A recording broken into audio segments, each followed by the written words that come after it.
Have you ever looked up at the moon and wondered how we got there? It wasn't just a giant leap for mankind. It was a sprint, fueled by one of the most intense rivalries in human history, the Cold War. This wasn't a war of armies clashing on battlefields, but a battle for supremacy in ideology, influence, and, most spectacularly, technology. In the mid-20th century, the United States and the Soviet Union were locked in a tense standoff.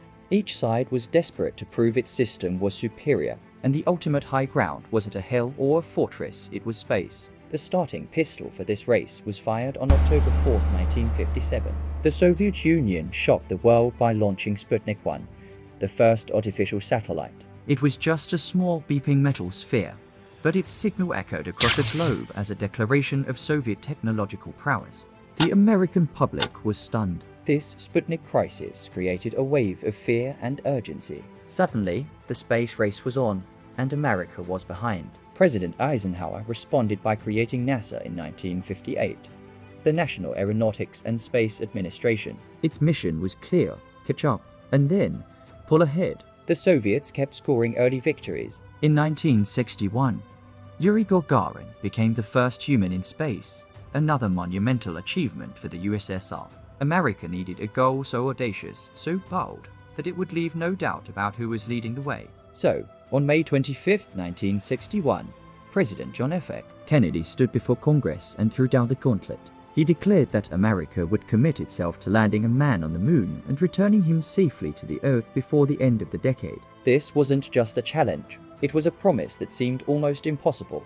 At the time, America had a mere 15 minutes of human spaceflight experience. We didn't have the rockets, the computers, or the know-how to get to the moon. But we had the will. This single, ambitious goal unleashed a tidal wave of innovation, unlike anything the world had ever seen. The Apollo program became the nation's singular focus. It required building the most powerful rocket ever created, the Saturn V. Standing taller than a 36-story building, this beast was a masterpiece of engineering, capable of generating enough power to lift over 140 tons into orbit. To navigate the 2400-mile journey to the moon, a new kind of computer was needed. The Apollo guidance computer was revolutionary. In an era when computers filled entire rooms, this one was about the size of a briefcase. It was one of the first computers to use integrated circuits, tiny silicon chips that packed in the power of thousands of transistors. This was the very technology that would later give birth to Silicon Valley and the personal computer revolution. The phone in your pocket today has millions of times more processing power than the computer that took us to the moon. Getting to the moon was one thing, but surviving there was another. NASA had to invent everything from scratch.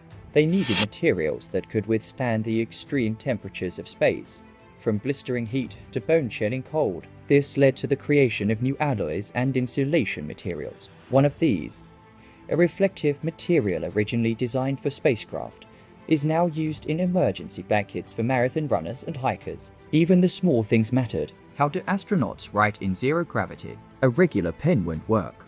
The Fisher Space Pen was developed to write upside down, underwater, and in extreme temperatures. And what about keeping things secure inside a rattling spacecraft? Velcro, though not invented by NASA, was popularized by the Apollo missions for its ability to stick things down in a weightless environment.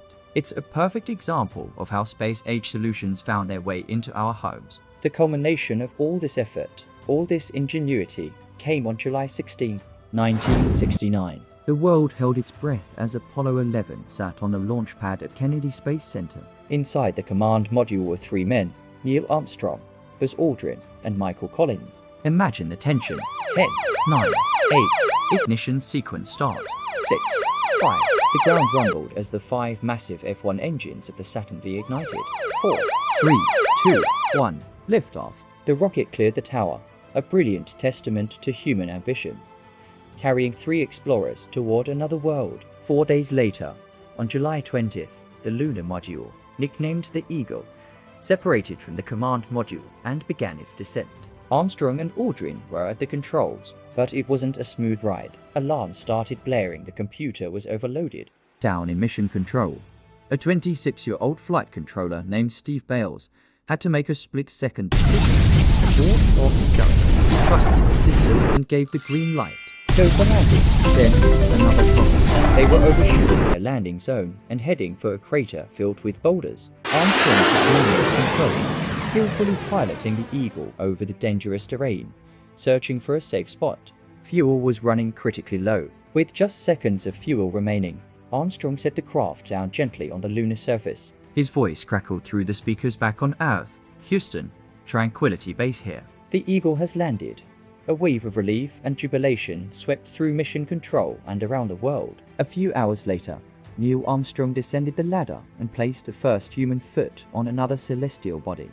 His words became immortal. That's one small step for a man, one giant leap for mankind. The Apollo program was an incredible success. America had won the space race. But the legacy of that race is far greater than just footprints on the moon. The technologies developed for Apollo have transformed our world in countless ways. The need for miniaturized electronics for spacecraft directly led to the microchip industry.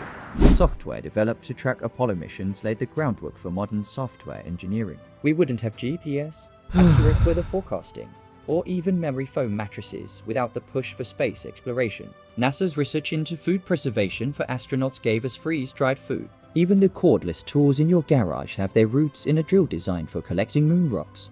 The drive to beat the Soviets forced an entire generation to dream bigger, to push the limits of what was possible. It inspired millions of students to pursue careers in science, technology, engineering, and math, the STEM fields that drive our economy today. So, the next time you use your smartphone, get a CAT scan at the hospital, or even wear your favorite pair of sneakers with shock-absorbing soles, remember the Cold War.